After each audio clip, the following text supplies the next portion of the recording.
Hello, everyone. Welcome to the Measuring Remote Employee Productivity webinar. My name is Nick Cavalancia. I am the VP of Marketing here at Spector.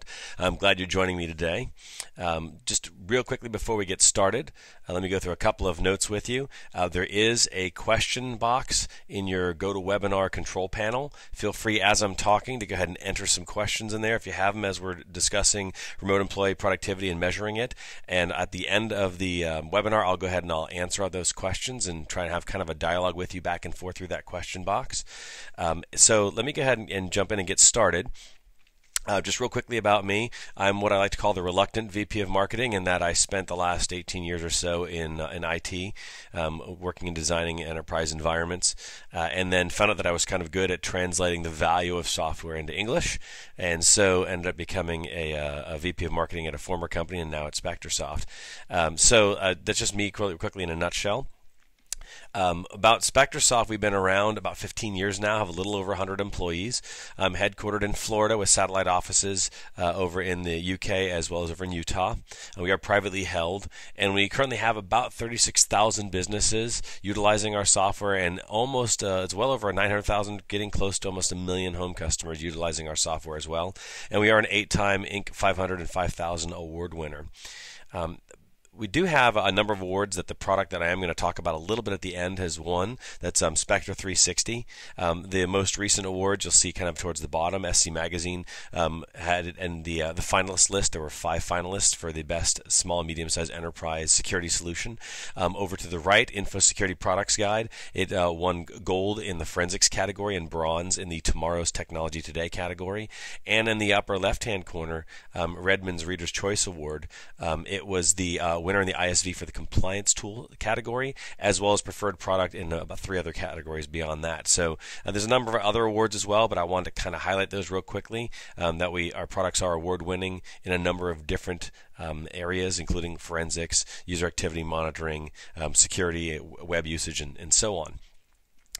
There is here a customer slide. The thing I'd like you to pull out of the customer slide is not the ooh-ah of the really impressive customer names. I think every business has a customer slide, right? And they always put the biggest name customers up there. What we really want you to get out of this is more so the industry verticals that are represented here. Public and private sector are represented here, as well as just about every industry vertical you can think of. Our software solutions focus on productivity and security when it comes to employees and businesses, and that kind of spans across every vertical. So we're able to help no matter where you are and what your focus is for your business. Let's look at the agenda real quickly for today. What I want to talk about first is the state of working remotely, and then talk about the state of productivity as it exists today, ways that we can measure productivity, talk about maybe some ways that we can do it and some problems with those, and then just take a real brief look at measuring productivity with Spector 360. I know that on the call today we've got a large number of prospective customers, ones that have never purchased any of our products before, and we do have a couple of people that have actually purchased our products before, so I'm going to try and be sensitive to that and provide some information for both sides of the house. Before I do, I'm going to go ahead and pull up a poll real quickly here, where I'm going to go ahead and launch this poll here, and you should be able to see this on your screen. For anyone that's going to be watching the recording of this later on, you won't be able to see this on the screen. But the question is basically, what percentage of your staff works remotely? And I've got a couple of options there: 1 to 5%, 6 to 10%, 11 to 25%, 26 to 50%, and more than 50%. And I'd like you to go ahead and answer that question while we're waiting. It looks like about half of you have already voted. It's very strong, of course, in the 1 to 5% category, but I'm going to wait a few more seconds here and try and get the majority of you responding to this, and then I'll go ahead and share it out with the rest of you. So we'll wait just a few more seconds here. Looks like 2/3 of you have gone ahead and voted. The numbers are starting to normalize, which is kind of interesting as we add more and more people in here. I'll wait just a few seconds more, and then I'm going to go ahead and close the poll. Go ahead and vote quickly if you haven't already. And then I'm going to go ahead and close the poll, and let me go ahead and share these results with you. You can see that, not surprising, the majority of you, 45%, are using 1 to 5% of your employee base as being remote. That's not surprising. 18% at 6 to 10, 13% of you at 11 to 25. I think it starts getting surprising when we talk about 26 to 50% being even just 6%. It seems like a low number, but think about that. A quarter to a half of your workforce is remote. Organizations that are predominantly sales focused, that might be a real good play there. And then 17% of you are more than 50%. I kind of find that surprising. I just wasn't expecting to see that high of a number, but that does help a little bit. So let me go ahead and hide those results. I've got two more questions here. And the first one is, how do they connect to the office? And again, for the people that might be listening to this recording later on, the answers are virtualization, things like Citrix or VMware or terminal services or something along those lines. Just connecting via a VPN. And then I have a third option of they don't. And my reason for that, for those of you that are answering the question now, is it might be someone that just needs to work remotely, but they really don't need to come in to the office for any reason. Maybe they use some kind of webmail published externally, so they don't need to kind of VPN into the office. Their apps are all SaaS-based, and so on. So I got about half of you have voted so far. Go ahead and continue to vote for those of you that haven't already.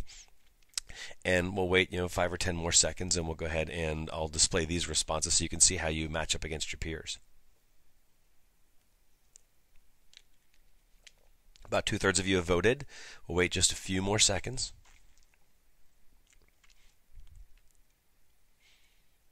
And I'm going to go ahead and close this in just a second here. Looks like nearly all of you have voted. So I'll go ahead and close the poll. And the results, as you can see, more than half, 57% of you are using a VPN, a little less than a third, 29% are using virtualization of some point, and 14% aren't using any kind of connectivity at all to the office. They don't need to be. So they're completely remote. So that I would think none of us would really be all that surprised. I think VPN is a very mature technology. One might even call it old and antiquated, perhaps. Not that it's bad, just that it's been around for so long, so it's beyond being mature. But virtualization is certainly a viable technology to utilize in order to give someone access to applications and so on. And then it does make sense that there's going to be a percentage of people that just don't need to be connected to the office at all. So let's go to the last question we have here that helps me get a sense of my audience here, and that is, what concerns you about employees working remotely? And the options there are wasting time on the internet. You're worried about them just goofing off on the internet. Security issues around company data, because they do have the ability in some cases. We saw that over 50% of people were pulling data down, and then it's what do they do with it? Even the 29% of you using virtualization technologies, there's still an issue of the fact that they technically can pull information down to their local desktop, even print screen it and so on. So that becomes kind of an issue. The third option, not doing their job properly. We do have customers that utilize our solutions in order to review what an employee does. From the perspective of, are they getting their job done properly? Are they spending too much time in an application where it's clear that they're not being able to get their job done? They don't know what they're doing. They're not sure what button they're supposed to click, and so on. Just using kind of a tactical example there.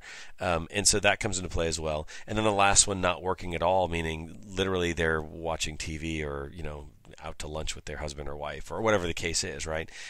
So it looks like 2/3 of you have voted already. Wait just a couple more seconds here and get a sense here. You can select more than one option, so that, because you might have more than one of these issues that are concerning you.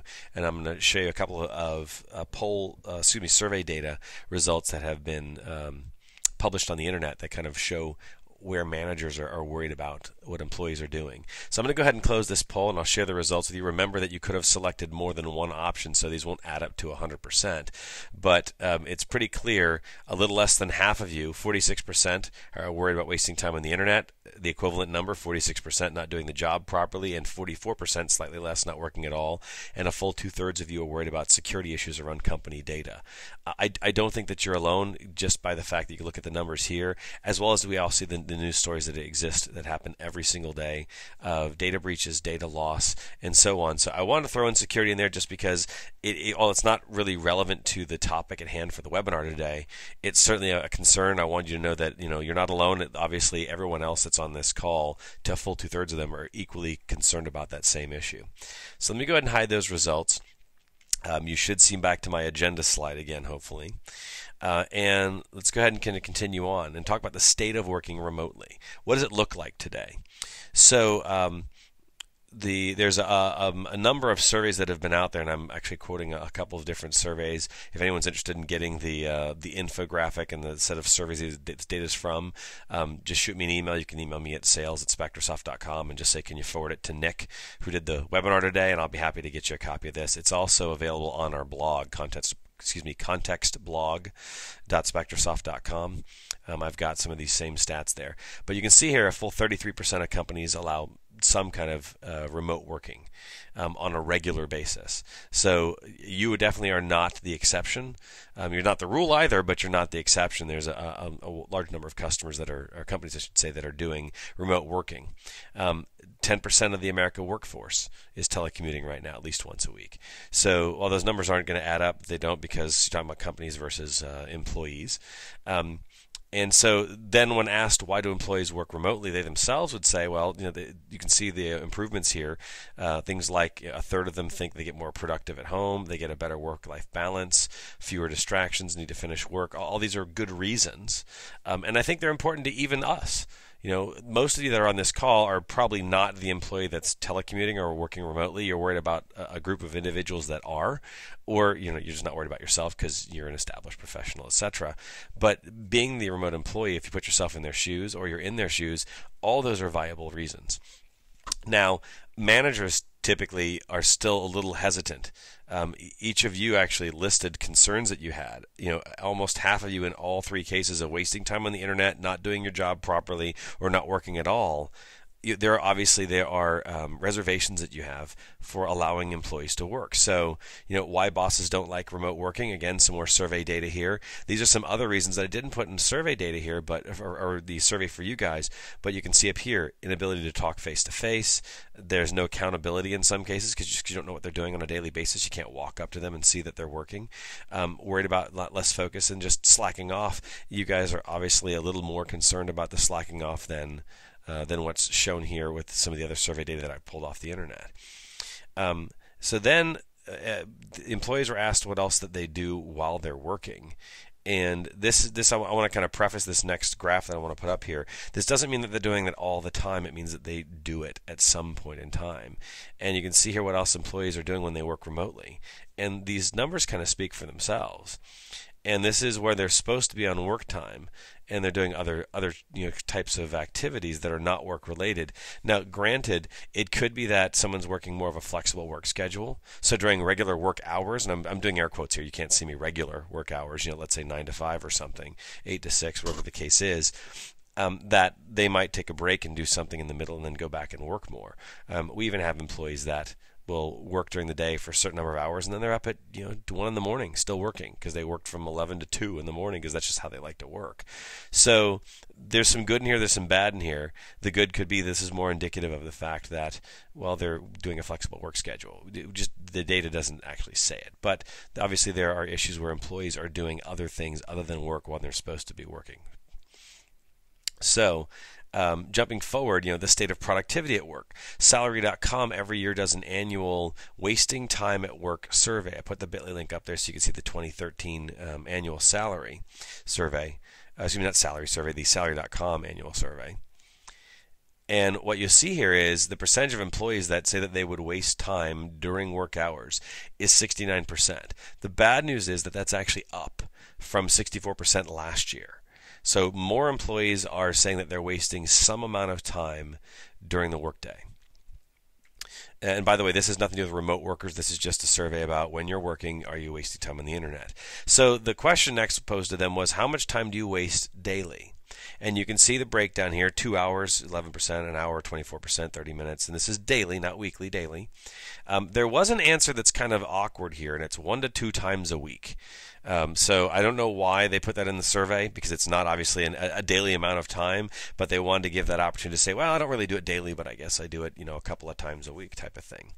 So I tried to calculate out, what does that look like for the average number of minutes, and I came up with 39 minutes per day wasted. And just kind of for full disclosure, and I'm going to ask you to kind of give me a little latitude on the way that I calculated this, but I will explain it because I want you to kind of see how I come up with that number. For things like 2 hours and an hour and 30 minutes and none, pretty standard, right? You have the amount of time they wasted on a daily basis. For 1 to 2 times a week, it's a little more subjective, right? So what I did first off is I averaged that 1.5 times a week. And then I said, well, they gave the minimum number in this survey to be 30 minutes. So I decided for the purpose of my calculation to say, okay, let's say 30 minutes, 1.5 times a week, which equates to 45 minutes. And then you divide that by 5 working days a week. It's 9 minutes a day. So that's what I kind of calculated for my 1 to 2 times a week person is 9 minutes. And then I averaged everything else out, and you get 39 minutes wasted per employee per day on the average. And that's actually up from 27 minutes last year. So employees are spending more time. There is a trend going on here, which I think might be one of the reasons why those who are actually on this call interested in software of how do I fix this issue of remote employee productivity? Well, how do I figure it out? I don't know what they're working on. I don't know if they're screwing off, and so on. So I decided also, because the percentages up there in the graph still add up to 100, I said, well, what would happen if I applied those percentages to a 100-person company? What would that look like? And again, utilizing the 9 minutes per day for the 1 to 2 times a week line there. Again, provide me a little bit of latitude here. So first off is the total number of hours wasted in a week is 330 hours for a 100-person company if you apply those percentages. So if that was a 100-person company, 330 hours, you can see that it's up from 226. That's significant. It's up 50% from last year. That is tremendous. But then I thought, it's not really a tangible number. The 330 hours, what does that actually look like? How many hours do people have in a week? So instead I tried to kind of extend that out and say, well, what would that look like if I took that number of hours per week, went out to a year, and then said, well, how many full equivalents to full-time employees would that be? So 330 hours a week, if you go out to a year and you say, well, how many equivalent full-time employees? It's the equivalent of 8.6 full-time employees. It's up from 6 last year. That's almost 9 employees. I don't think there's any company in the world that can survive allowing 9 people to be paid a salary to do absolutely nothing all year round. And that's kind of the equivalency here, is that how much time, now not much salary or productivity and so on, but that's how much time is wasted every year. So the state of productivity and the state of remote working look very different, don't they? Remote working is, hey man, it's on the up and up, and I think I can be more productive and so on. But the state of productivity says people are goofing off a lot more. So then the question becomes, is remote productivity even possible? I was really thinking, I was almost going to title this, is remote productivity, I was going to put air quotes there again, is that an oxymoron? Right? Is that even possible? So the British telecom company O2 did a pilot test last year, and they allowed a fourth of their workforce, 3,000 employees, to work remotely for a day. They were testing it out, and they wanted to see what would happen. Now, the stats that you see here are stats that were of a survey to those 3,000 employees. 52% said they were actually as productive. I have got kind of a typo in there. It should say were as productive. 36% said they were more productive. And then when asked a different set of questions, there was a question around, well, what did you do with your commuting time? 52% said they were working. There were other answers like I spent more time with family, or I went and worked out, or I slept in. And I mean, all just very honest, natural answers that you would assume would be one of the given answers that would come back from that question. But a full half of people actually said they spent the time working. Now, I looked at that and kind of put my I don't know if I buy that face, my cynic face on, right? And kind of go, those are the people saying, well, what did you do? Oh, well, I worked more, of course. Well, did you or didn't you? So O2 didn't just do a pilot.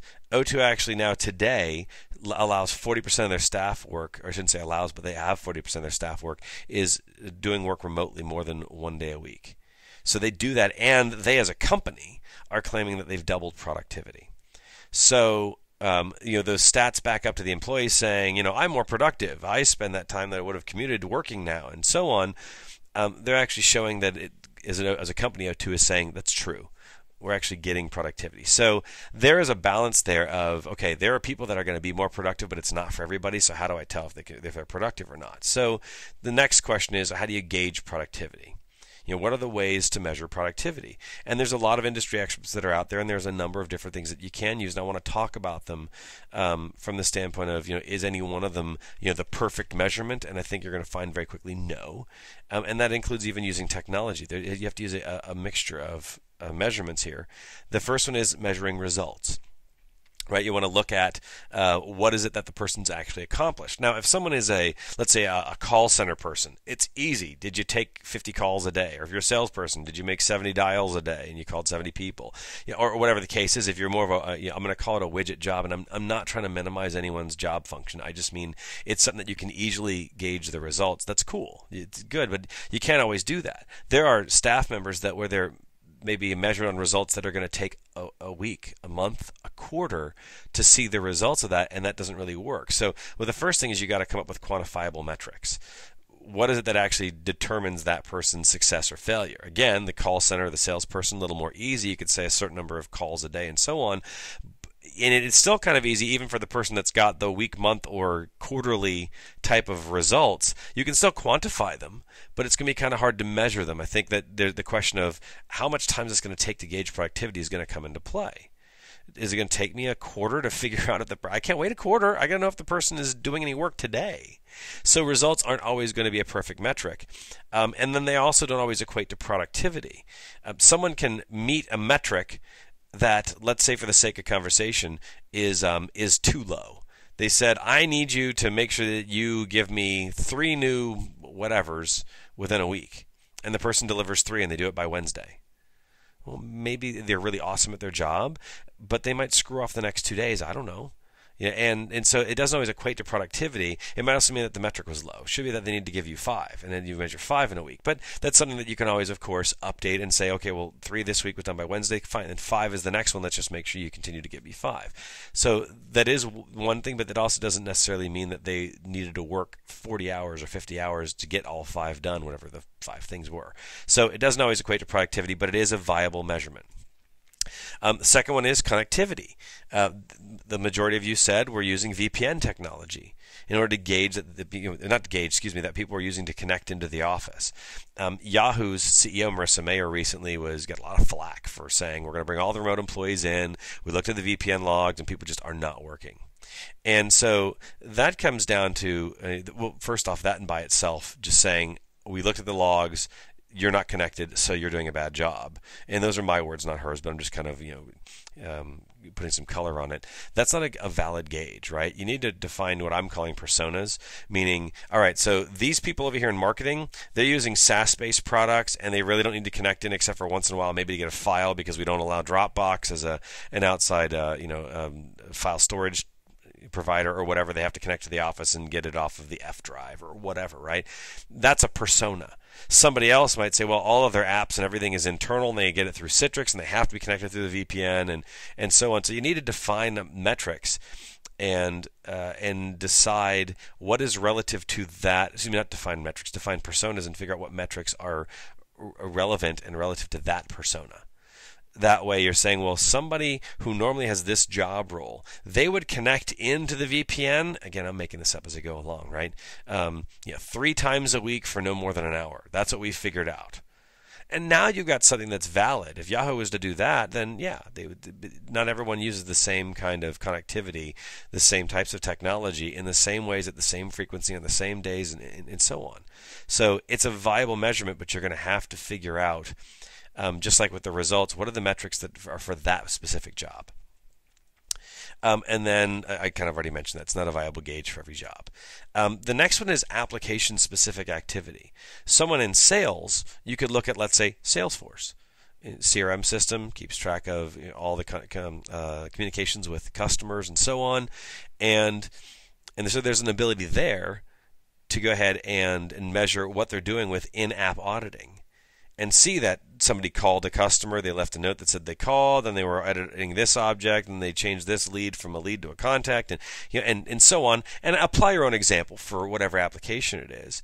But the challenge there is that one application isn't going to show the totality of someone's work.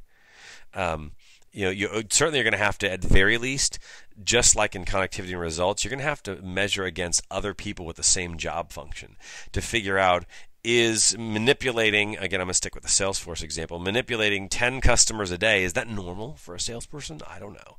But it also doesn't show, are they working outside of Salesforce? Are they working outside of whatever app it is that you might be thinking of? Because they're probably using a mixture of using the internet, being in maybe a CRM, or being in some kind of accounting application, or Word, or Outlook, or whatever, right?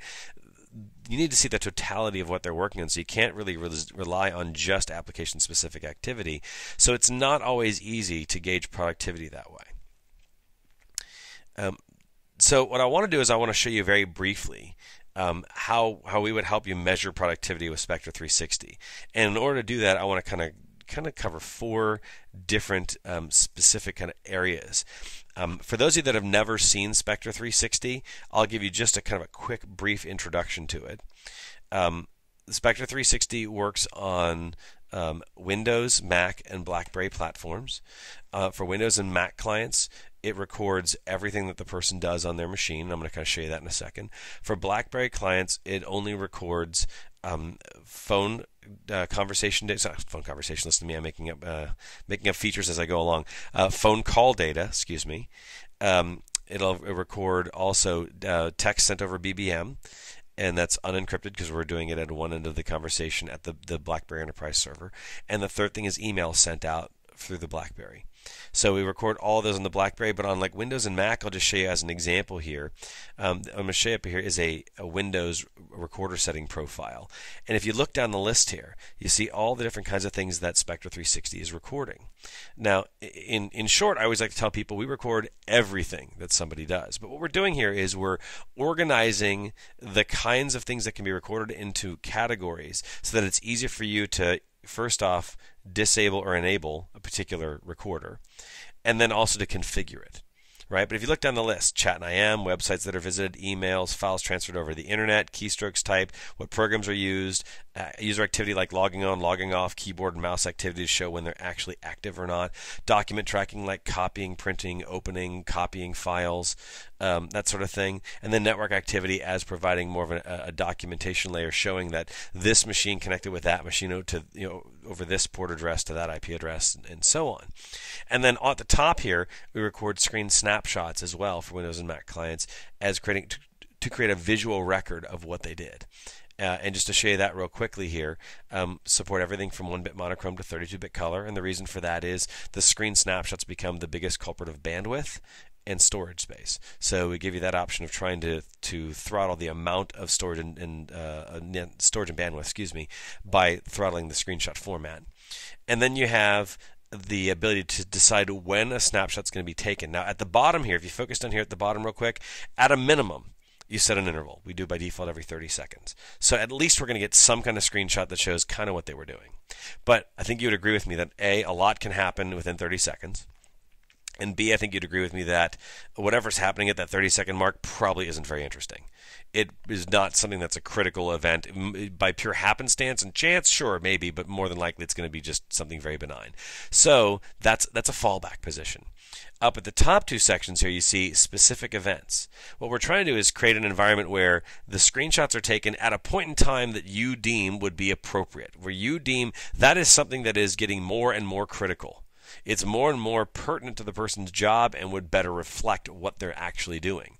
So you see things like when a web page is loaded, or when the title changes, or when they click the left or right mouse button, hit the enter key, or down here in the middle when specific keys like a control key, when they do copy and paste or whatever. Now we're getting to when a user is performing specific actions, right? But then I want to get even more specific than that. I'm going to cancel out of this, and I'm going to go over here to my alerting just for a moment. I'm going to go on a tangent for a second and come kind of back to the screen snapshots. The alerting here is to basically create a keyword watch list where you can specify keywords where when this specific keyword comes up and you see that it's not just typed, it could be in an email, it could be in a chat message, a website address, and a file transfer, a window caption, whatever, we'll send you an email saying user so-and-so triggered the, I'm going to pick the I hate this job keyword, at such and such a time on this machine, and you get emailed, notified. But then coming back full circle to the screenshots, you'll see here that we can go ahead and speed up the screen snapshots and say, let me have a snapshot every X number of seconds, like every second for the next 2 minutes. Now I can get a real nice visual record of they triggered something that is important to me. Let me go ahead and see what they were doing. So that can help with both productivity from the standpoint of I want to see how the employee is creating new accounts. I'm making this up as I go along again. And so maybe what you're worried about is this window caption option here, and you put in the keyword of new account because that's what's in the title bar. And then you say, now take a screen snapshot for the next 2 minutes, every second. So let me just kind of watch what they're doing. And then you can go back and you can train them on what they were doing. Likewise, if you're worried about security and data, you could have keywords that are around specific projects or intellectual property or a certain application name or whatever it is, and you can kind of see what the employee is doing there as well. So now getting back to Spector 360, once this data is collected, it's all stored in an on-premise SQL server-based database that you host. We don't host the data for you. This is not a SaaS solution. It's on-premise, and it's done on purpose for the security of your data. And the first thing is that you're going to be able to get what I'll call real-time measurement. What I mean by that is back to that issue of when you're trying to gauge productivity. If you had to wait a week, a month, a quarter, or whatever to gauge productivity of someone, that doesn't really help. You want it in far more real time. So it's certainly going to take a little bit of time for the data to get into Spector 360. Let's call it minutes for the sake of conversation. But then once it's in there, it's available to you. So I'm calling that kind of quote-unquote, I'm doing air quotes again, real time, where you have that ability to go and say, well, what are they doing today? What are they, relatively speaking, what are they doing now? And be able to go and see what's going on. So I've got up here a set of quick view panels, and they range from everything from productivity to keystrokes to document tracking to security related to something that's product specific. And what I've got here is just some things like, if I scroll up here a little bit, well, actually, I'm at the top. I'm sorry. Applications that are used most frequently, where users spend the most time. I've got some data in Salesforce. I'm going to drill into that in a minute. Users that run the most applications, that's by number of applications, of instances. If I go down here a little bit, users where they spend the most time within applications. And the idea is that right now I'm just doing this across all of this demo data. You might have a quick view panel that is for a specific set of users in your organization. I'm going to make up a couple of examples. Let's say marketing people that work remotely, sales people that work remotely, application development that work remotely. And you start thinking in those silos, those kind of terms in your head, and you can create different quick view panels and say, and I only want to see this subset of my employee population. And I want to see what they're doing. One of the reasons for that is that it provides you some context, still in that real time, again, near real time kind of measurement, but now I can see against other users that are in the same kind of job function. So you can imagine here that at the bottom right here where I've got users running the most applications, this is all the users that are in the marketing department or all the users that are in dev or whatever the case is, right? And then for any one of these, I can drill in, I can click on this, and it drills into the specific activity. And the thing that I want to talk about here is that you're being provided even more context. One was the context of aggregating the data and being able to see it when you compare it against other people in the same kind of job function. The second level of context that I want to talk about is when it comes to applications. I talked about application-specific auditing. This is something that's just within Salesforce. So this is application-specific, but I could look at every application that somebody uses, and I'll show you that maybe in another screen here if you want to see it later on. But for all applications, you want even more context. It's not enough just to say, well, how long do they have Salesforce open? Because if they're a salesperson and they open up Salesforce at 8 in the morning and left at 5:30, were they productive? We don't know, right? You don't know if they were productive. They might just open the window and left and went, to the beach for the day. So what Spector 360 uniquely provides you is 3 levels of granularity when it comes to application usage. And this doesn't just apply to a single app. You can apply this across the board. But you see up here at the top, I have 3 columns. I have active time, I have focus time, and I have total time. For a given application, or in some total, as the case might be, total time in this case represents the total amount of time that this user, Ricardo Tubbs, had Salesforce open. So from the time they open it to the time they close, 9 hours, 30 minutes, 4 seconds.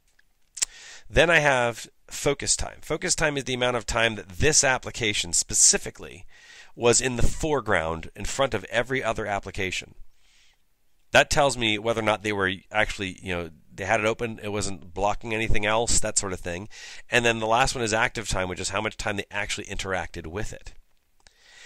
So what this helps you with is you can go, oh man, they had it open for 9 hours. That guy's really working. Well, maybe not so much. He's only working 55 minutes on that given day. Now, bring back in full circle the fact that you might want to look and see how multiple users are utilizing this data, because that's also the granularity and the context that this product provides. Now I can compare with other people in the same job function and go, well, let's see. Sonny worked for 30 minutes in a 2-hour time frame. Ricardo only worked an hour in a 9-hour time frame. I'm kind of thinking that, well, Sonny's not working enough. He should be working more within a given day. But Ricardo is working far less as a percentage of the total time he had it open. Right? So it starts giving you context here, because I can compare against other employees, and that really is important as well. So one, you're getting information about what someone's doing, but you're also getting it in context of other employees. So that's important. Then with any type of drill down in Spector 360, I have the ability to select a specific event and click View Screen Snapshots, and I can actually see what it was they were doing, and I can play this screenshot forward, and I can see if they've done anything different. I'm trying to manually I guess I'll just hit play and see if anything happens here. They start going into Pandora, they're doing some other things, and obviously they're not working entirely, they're going back and forth between some apps. And now I can replay a user's day in a matter of minutes. We have a customer that we quote on our website that says I can replay an employee's entire day in 15 minutes. So you get a real sense of, are they working, are they not, very quickly here. Right now, the other thing here that we talked about was wanting visibility into the entirety of their work. Right? So I can look at this data here, and I can drill down and see what individual users are doing. I could just see here all the applications that Sonny Crockett did, and I can look at, this is by the application being used. I can change that grouping to, let's say, do it like based on, let's say, event date instead. Can I move that up, or is that moving that up or not? Come on, move it up to here. This doesn't seem to be agreeing with me, and this might actually be me because I don't do this very often. So let me see if I can do this the other way. I guess I can't. I wanted to do this where I was moving it down, and maybe I have to do this another way, but that's helping. There we go. Maybe Nick just doesn't know what he's doing. Oops, come on, one more time. It'll make me look good. There we go. So now by event date, and this is what I wanted to do. I want to show you that if I look at the program events by a certain date, now I can see everything that this user was doing. Let me make this a little bigger for you guys so you can see this. And now I'm seeing, in total where they were active in a given day. So the entirety of the work is important, because you can't just look at what they did in one thing. You want to look at what they did overall, and I can start getting a sense of which applications they're using. So that's something else here. And then again, with each one of these, you can drill into these. You can go ahead and load the events. You see the events, and then you can go and you can see the most recent snapshot that's related to that specific event. Right? So that's kind of what this is all about. And if you want to do it a different way, you can explore by data. You can do a search for a specific keyword term. You can do it based on a per user basis, and this is kind of actually interesting as well. I'll just stick with Ricardo because he's got the most information. But you see these same subject categories appear, or activity categories, I should say. These correspond with those types of recordings at the beginning I showed you, and you can see what that person did and drill into that one person. So this provides you a total view of what that person's doing. And then the last thing here that I want to talk about from a productivity standpoint is who's going to review. Because is this like everybody can see everyone's employees? I don't want them seeing my employees, because we all want to protect our employees, but we also want to make sure they're getting their job done. So I do want to show you here that when we're defining, let me go over to, is this the right place where I want to be? I always get this screwed up. I want to be here. Database management and users. Yes, this is where I want to, no, that's not where I want to be. I want to be, here we go. Sorry about that. I always goof this up. Database logins. You can configure which users you can review and what activity can be reviewed. It might be an issue of, I only want a manager seeing the people that works for him or her. So I can define a user, and you'll notice here I can actually pick which users. Right now it's set to all users, is why it's set this way. But I could also pick it to specific users or exclude specific users, depending on how you want that. I can select which events they will be able to see. because there might be something where you say, I don't want them seeing the keystrokes typed in case someone types in a password. Fine, no problem. You can define that. And that way it's appropriate for the management level that person's at. And then you also have the ability to obfuscate here the user's name and the event data. That is the stuff that shows up in those tables that I showed you. But of course, if you give them the ability to see the screen snapshots, or if you're seeing things like email or something, then we'll end up figuring out what the user's name is. So you have to kind of figure out exactly what you want someone to be able to see.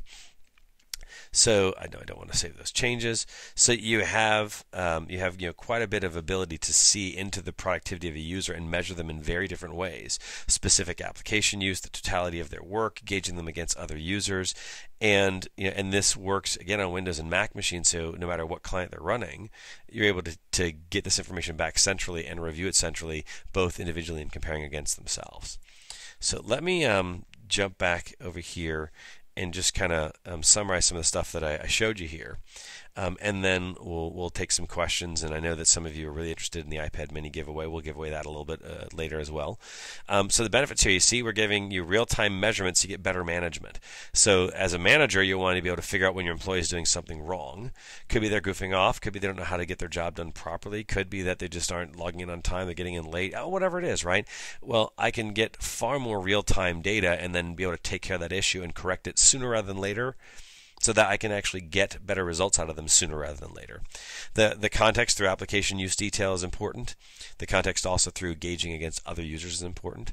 Visibility into the entirety of their work, and then the review process kind of follows the management structure, and it should. So that's some of the benefits of using Spector 360 to gauge productivity. There is a true ROI with productivity when it comes to Spector 360, something very tangible. I've built this Excel spreadsheet here.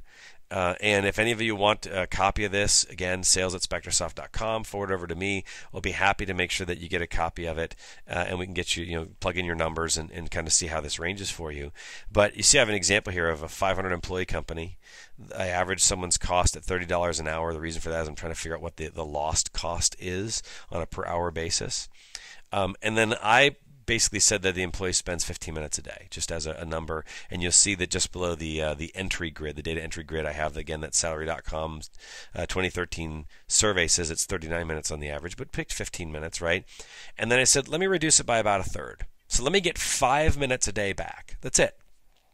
Just 5 minutes a day, assuming that every employee in the 500-person company is spending on the average 15 minutes. And you see the productivity savings, the loss without Spector 360, and if we decreased it by about 5 minutes, 30%, what the new productivity loss looks like, and that tells you what your savings is. And then I have the actual costs for this retail cost, mind you, because I'm not in sales, so you can ask me anything, by the way, but I'm not in sales. I'm not here to try to sell you anything. That's sales job, right? I can see what the cost is, and then if you look in the upper right-hand corner, you see what the 3-year net savings is, the total cost, the payback period months, and the ROI, and then you kind of see the investment versus the savings numbers there in the grid. So it's really tangible. This is some very realistic ROI, and you should put your own numbers in. The payback period there, I think that would depend on whether or not you were finding out and you could actually respond to someone wasting time on the internet. Then you go talk to them saying, you got to cut it down. I don't want to see that anymore. And so there would really be some time frame in there where even I would go, yeah, it's not going to be 2.2 months. It's going to take longer time to collect that data, have the management review it, go out and talk to the employee. I get it, but in terms of the payback period from just a dollar standpoint, it would, once you get that initiated, let's say, it would take 2 months or so to pay back what you spent in Spector 360. So the next steps here, there's a 15-day evaluation for those of you that have never tried it. There's also an online test drive. We are having a promotion for the people that are watching this webinar through, I forgot to edit this, it's through the end of June, the last business day in June, which I don't know what that is because I don't have a calendar in front of me. I'm going to go check real quick here and just see what the last day in June is. You guys could probably looking at a calendar anyways, so it looks like it is the 28th of June. So I apologize, 28th of June will be the last day of the promotion. That's the last business day in June. Not the first, 28th. So 25% off new licenses for people that have never purchased Spector 360 before. And then additional licenses for those of you that are attending the webinar who already have Spector 360, don't want you to be left out. You can call our sales number there, mention the promotion. If you also purchase online, there's a promo code REMOTE that you can utilize there. So either of those will work just fine. So by all means, take advantage of that. What I'd like to do next is I'd like to take some questions first. Go ahead and answer a couple of them just to kind of get some things out of the way, and then maybe after about 5 minutes or so of questions, I'll go ahead and announce the iPad mini winner, and then I'll continue to answer the rest of the questions probably past the end of the hour. I want to respect your time, so if you need to drop off, it's totally fine. If you're interested in hearing the questions, I try and answer all of them that I can. I would tell you that any questions that I don't answer, if I don't answer your specific question, we do pass those on to sales along with your contact information anyways, and someone will get back with you for sure and make sure that your question is answered. And also remember, I'm not in sales, so sometimes even I don't know the answer to a question, so someone will have to get back with you. And if I don't know, I'll tell you I don't know the answer to that, but I'll get someone to answer it for you. So let me go to the question poll box here that I have, and let me grab this out of here so I can actually see it a little better. So Sarah asks, will the slides and the presentation be available to download? Yeah, what we do, Sarah, is we publish it. If you go on our website, there's a webinars link. And then on that webinars page, there is I think it's like recorded webinars tab, if I remember correctly. And once you're on there, you can take a look at this same webinar. Should probably be up by today's Thursday. I'm thinking Monday it should be up, and I'll have the slides for you.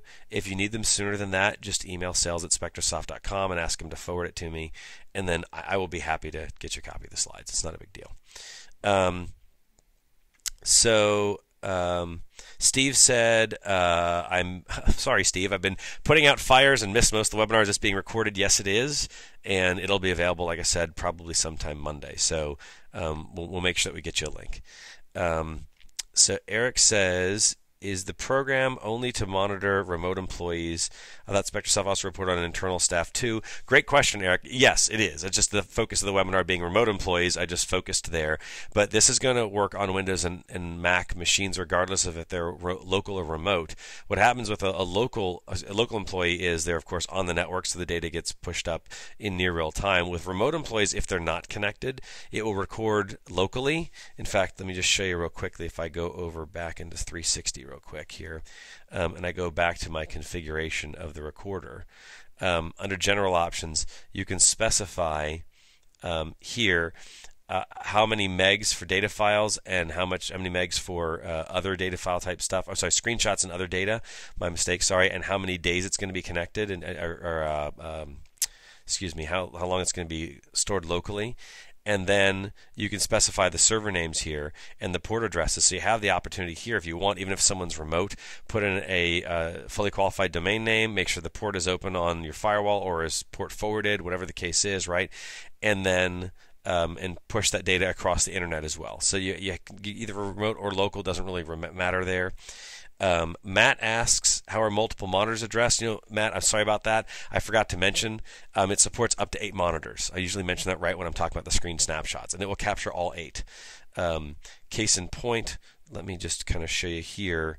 I'll show one that I happen to know. It's like document tracking, and this guy's copying files to a removable drive or something. Now, if I look at the screen snapshots on this one, I'm just picking this one because I know that it's got more than one screen snapshot. If it'll come up here fast enough. Come on. Come on, Matt's waiting. Thank you. All right, so this isn't a lot to see. I apologize for that, but you can see there's one screen, and if I go way over here, there's my second screen. So I've got one screen and another screen. There's 2 screens there. That was kind of stupid. That was 1. Like 1 + 1 is 2, as if you didn't know that. Sorry about that. I lose my train of thought sometimes. So 8 screens. And then Matt also asked, is the manage reported in the active application screen you were just showing us? That manage reported in the... I'm not sure what you mean, Matt. If you could ask that question again, I'm not certain what you mean. I know what you mean by the screen I was just showing when you're talking about the total time, focus time, and active time, but if you could ask your question a different way, because I'm not understanding. Sherry wants to know if you can see a graph of the activity. Yes, there's a full reporting suite in here, and you can build charts of all kinds of different types here, so you can do graphs and charts and whatnot, and get these all either put on a dashboard or sent to you and emailed you as reports. Either way, so you can do that as well. Scott asks, how well does this integrate with AVG antivirus?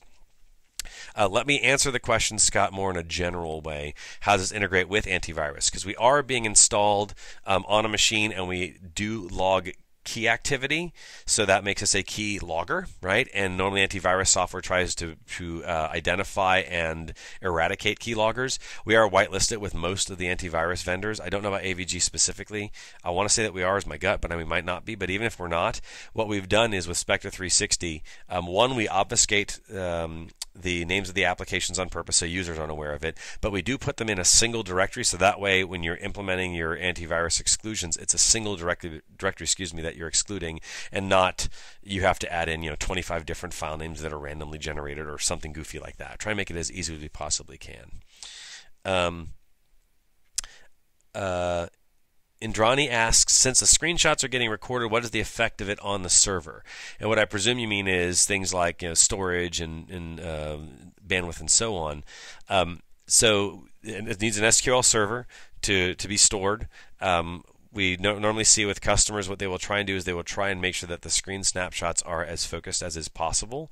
So that way they are minimizing the bandwidth used and the storage used, but also B, they're getting at the most critical times when it actually is necessary to see what someone's doing.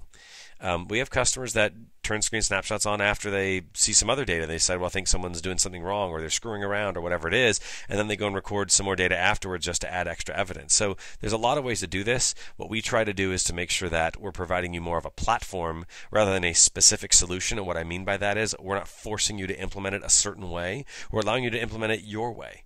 You might decide for this group over here, marketing, I don't need screen snapshots, but for development, because they access intellectual property, I will, or whatever, right? It just depends.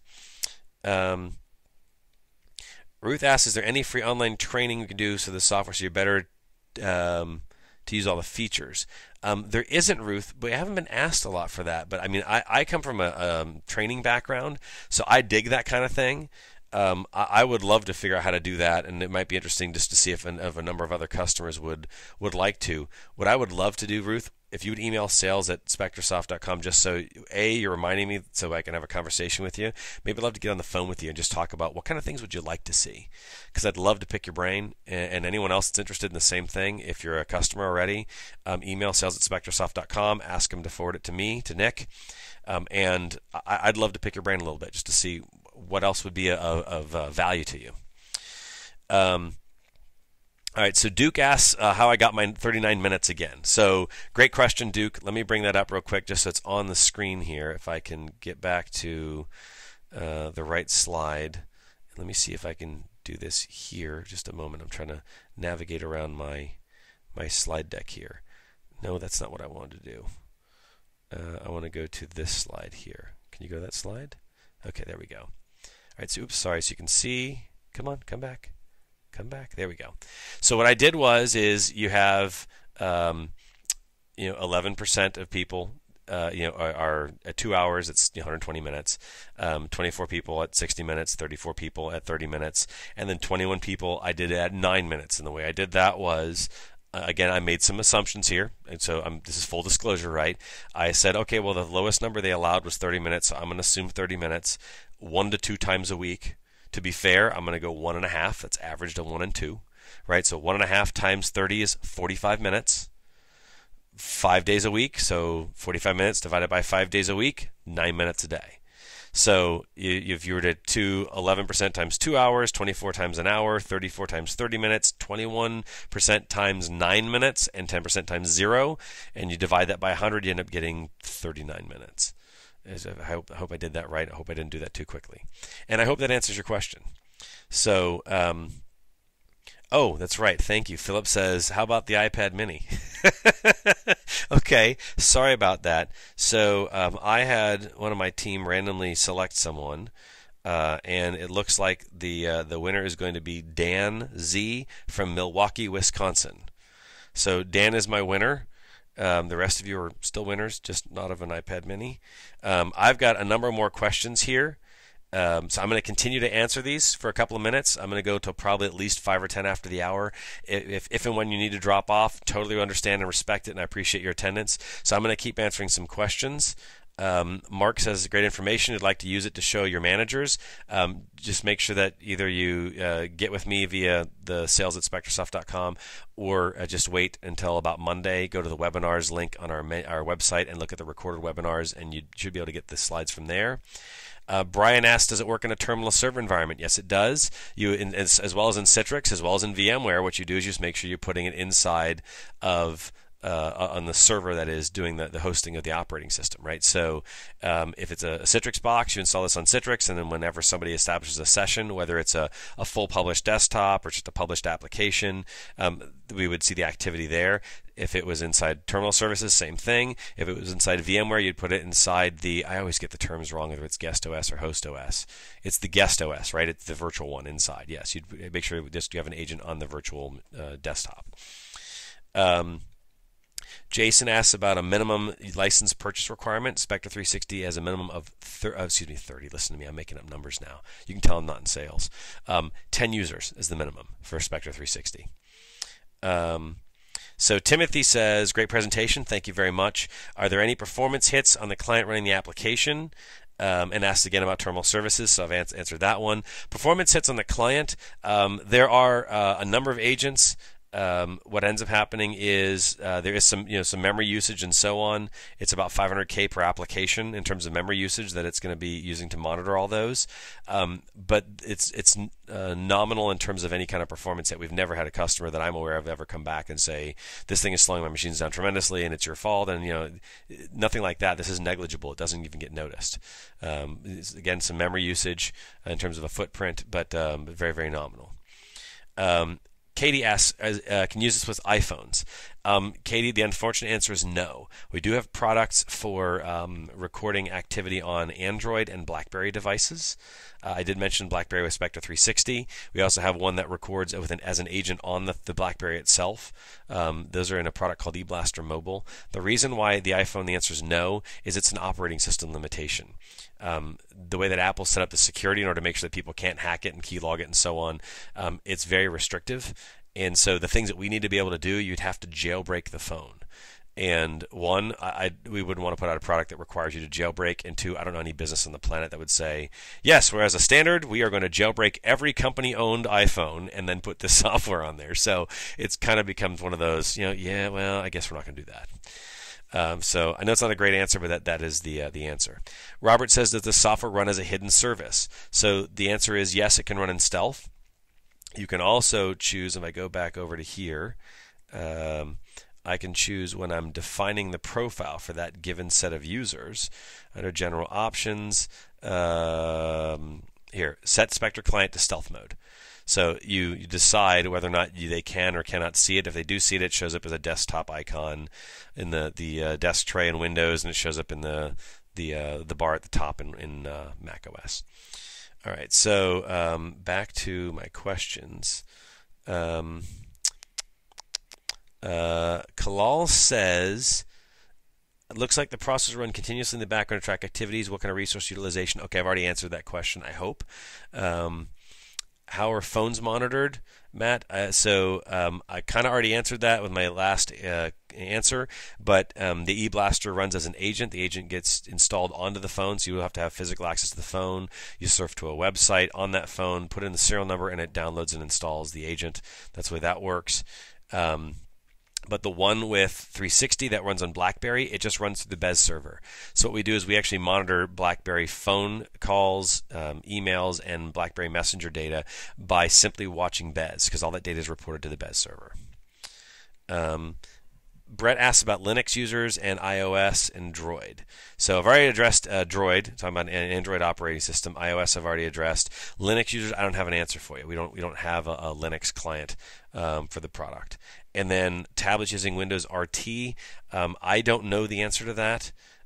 So you can either send an email to sales@spectorsoft.com, Brent, to make sure that I get you an answer, or again, sales should be sure getting back to you with an answer anyways. But either way, we'll get you an answer. Katie asks if the charge is based on user or device. It's on device. It's for the number of devices being recorded. So if you have 1,000 users and 100 computers, you need 100 licenses, right? And then likewise the other way around. You have 1,000 computers and 100 users, you need 1,000 licenses. Jan says, any plans to have some dashboard functionality accessible on iPhone or Android? I don't know the answer to that. So what I would suggest is, again, I can have sales get back with you, or if you want more pressing, email sales at Spectorsoft. I apologize for not knowing. I don't know about iPhone and Android. I've already answered that one from somebody else. Okay, Josh says, if an application's in the foreground and the user isn't clicking on it actively, how long will the program count that as focus time? So, a great question. Let me stop right there because he has a second after his question. Focus time is counted independently of active time.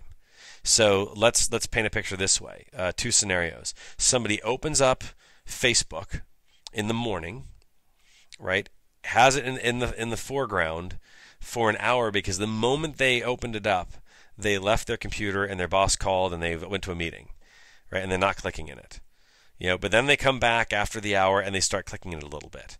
So we're going to call that, let's say, a total time of an hour and 5 minutes. Just go with me, right? So they came to work, they opened it up, they got called immediately into a meeting that lasted an hour, they came back and they worked for 5 minutes in it.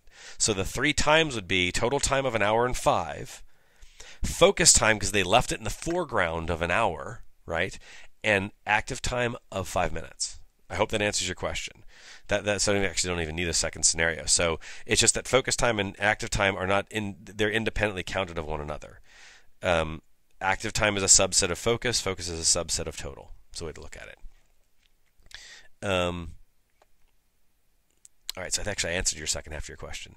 So Matt says, thanks for the chuckle. Didn't know 1 + 1 is 2. Yeah, I know. I got kind of stupid there. Had a blonde moment or something. Or unless you're blonde, don't mean to offend you. Sorry. Greg said it would be awesome if he could win an iPad because his boss won 3. I'm sorry, Greg. All right, so Tamara says, do we offer government educational site licenses? I don't know about site licenses, but I know that we have educational pricing. Specific for education institutions. So I think that kind of answers your question. I don't think you necessarily have to have a site license. I think you're really more interested, like, do you have special pricing? And I know the answer is yes. You need to talk to someone in sales. I'll make sure that someone gets an answer for you.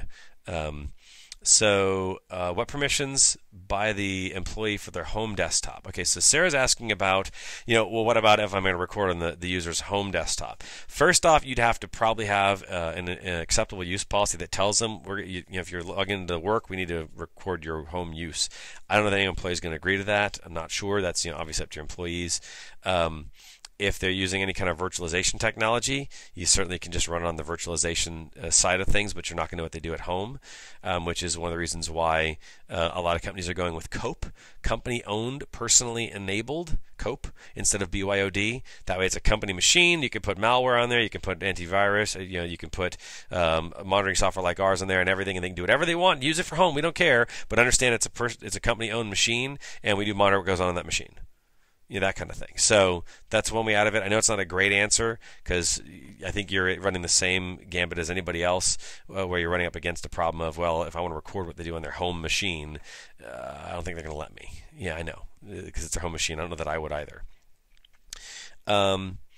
Matt says, on the multiple monitors, does the active passive screen work differently? No, because you think about the operating system. Think about Windows. Even if I have two screens, when I click on a window, that is the only window in the foreground of the operating system, right? I might have another window that is not blocked by something on second screen that I have, right? But I only have one technical window that's in focus according to the operating system. So no difference there. Average time to set up the software, Katie asks. Figure about an hour to get it installed, including SQL Server and that kind of thing.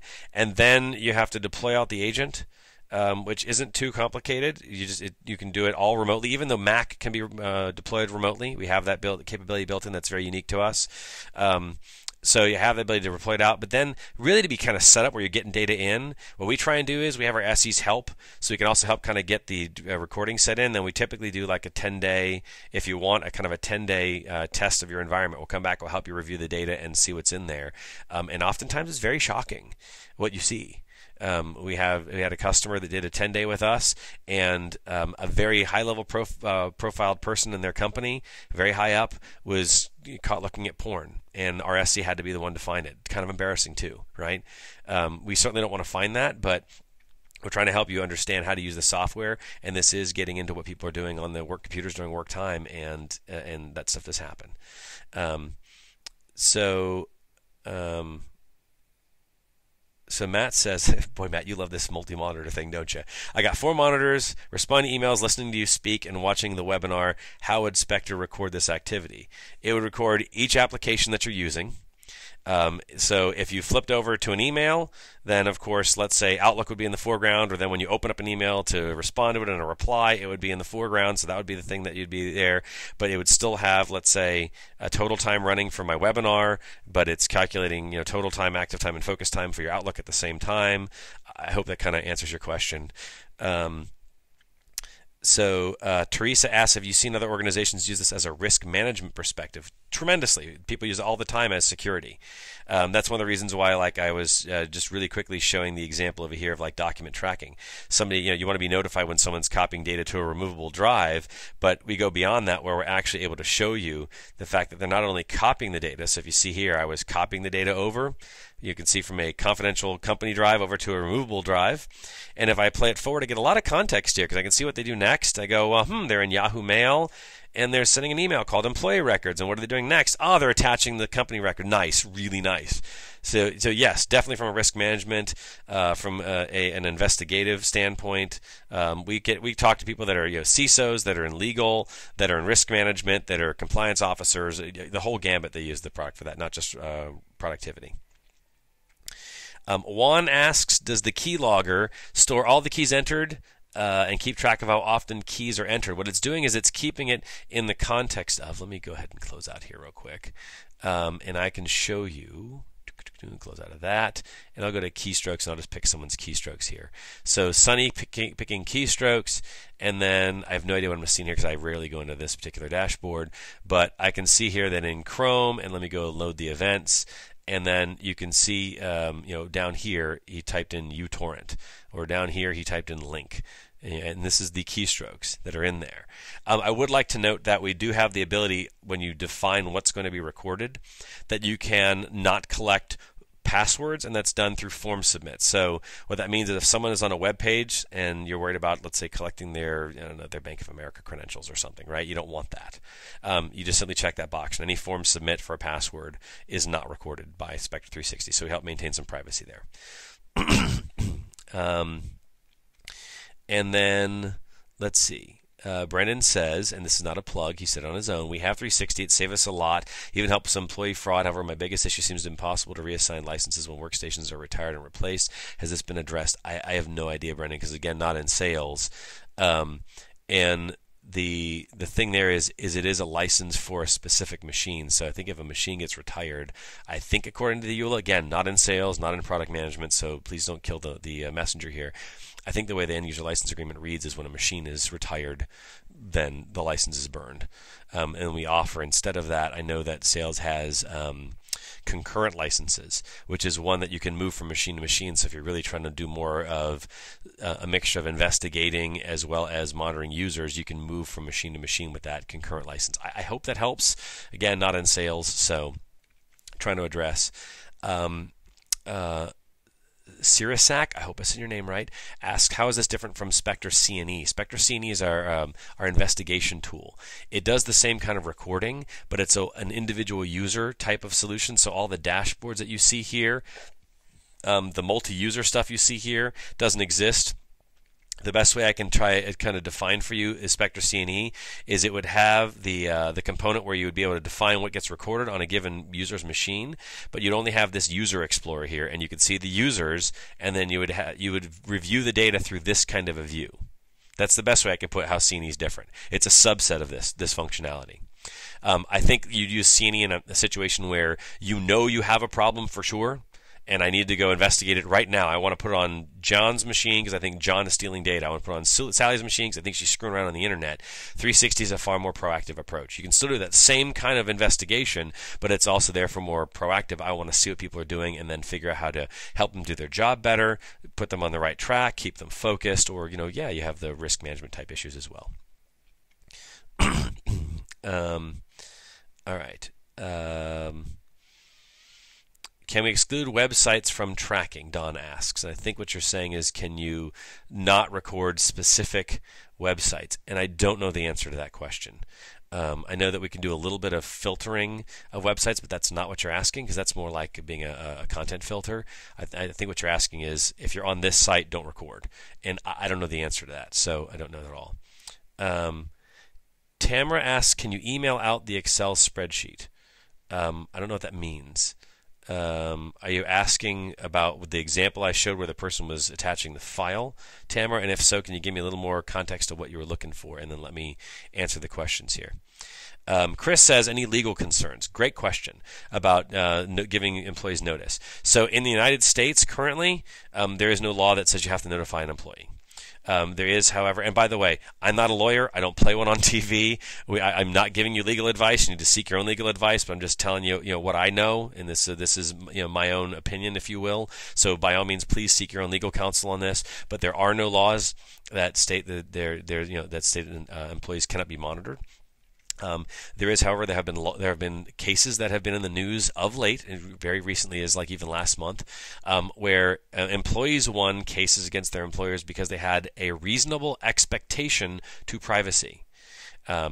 And so that's how they won. And so the simple answer to that is notify your employees. Put an acceptable use policy in play. Put in that policy, you should have no reasonable expectation to privacy. You should believe that everything you do on the company computer is being monitored at all times and act as such. And that's the way to protect yourself. And I hope that answers you. We also still give you layers of protection against privacy. I've named a couple of them. One is like the not recording passwords. The second one is the reviewing of the activity, how you can set up different levels. That way maybe a manager can only see, I'm making this up as I go along, applications used in email, but they can't see screenshots and everything else, no keystrokes, blah, blah, blah, but you leave that to, let's say, HR. HR can see everything, right? You create layers and tiers of review. And then the other part that I really didn't kind of point out from a privacy standpoint, but it applies, you can define who you're going to record, what you're going to record, when you're going to record. So you have those capabilities to help maintain privacy. So there's a number of layers there. Love you, Chris. Anyone using in Germany? Man, I hear that all the time. We do have one customer in Germany because for the rest of you, Germany is very, very anti-employee monitoring, pro-labor union. Nothing wrong with any of those things, pro or con, just that's how they are. And so they are trying to protect the employees and saying you cannot monitor the employees. So we do have a customer in Germany where a member of the board of directors is a labor union representative. And the way that we set up the access for them is that there is one account and one account only that can review what people do through Spector 360, and that account has kind of two missile keys. A board member that works for the company has half the password, and the labor union rep has the other half of the password. They both have to type it in, therefore they both have to agree, and then someone can review what that person does. So that's funny. I always hear that. All right, so Jason asked about the online checkout form to enter the promo code remote. We can have somebody look into that. There should be a promo code there area. If it's not, you can order it by giving us a call. We'll obviously be happy to take a credit card over the phone. The pricing is the same no matter where you go. But I'll see about that very quickly. So Garrett says, in a terminal server environment, does it use a one license on the server, one license per user on the terminal server? I don't know the pricing model for the terminal servers, Garrett. So someone from sales needs to get back with you. And I apologize, but again, like I said before, I'm not in sales, so I don't know the answer to everything. Does the chat IM activity log work with Microsoft Link? And does it record both sides of the conversation? Could we get a look at that? Sure. So for chat, I don't know about Microsoft Link specifically. Let me go to just a quick view. I think that'd be the easiest place. And then I can go to like chat and instant messaging. What I can show you, and maybe this might help, is let me start with, if you're looking at the configuration of the chat, and that might be there because you can define the ports that are utilized. So if Microsoft Link uses a specific port, you could put that in, and that will help take care of the problem. If its Link is using like 443, it's kind of tough then, right? Or 80 or something like that. But we do have that hopefully will kind of answer your question from a technical standpoint. I haven't worked with Microsoft Lync, so I don't know the answer. But just to show you both sides of the conversation here, that's that BlackBerry text that doesn't help you much. Here we go. Here's a chat. You can see both sides back and forth because we're collecting all that information no matter what. So I hope that kind of at least half answers your question. I think I was saying Josh asked the question. So hopefully that helps. So Jan came back about the manager stuff of the dashboard, saying you want to be able to visualize some of the stats via a mobile device. Again, don't know about the dashboard. We'll have to probably use the email at sales@spectorsoft.com, and let me see if I can find you an answer.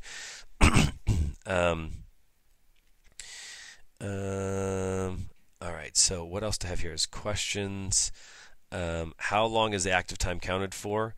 How often do they click? I don't know the answer, Josh. My understanding is that when they have keyboard and mouse inside of an application, it counts as active time. However, obviously, if you're moving your mouse over something that isn't exactly being active inside an application, so I don't know the answer to that. I can get you an answer from one of the SEs.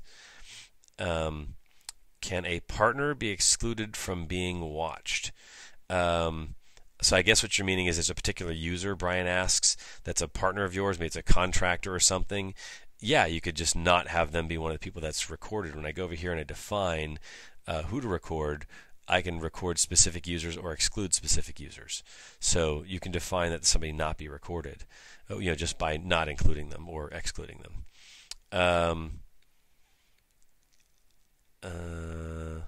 Steve says, the thing with the retired licenses. You have to name the new PC the same as the old PC. Again, not in tech support. So I apologize, Steve. I don't have the answer. And I mean that sincerely. I wish I had the answer for you. So, and then, Gabriel says Lync is using TCP 443. So in that case, you would at very least see it as web activity. And then what you'd have to do is, I don't know how that would show up.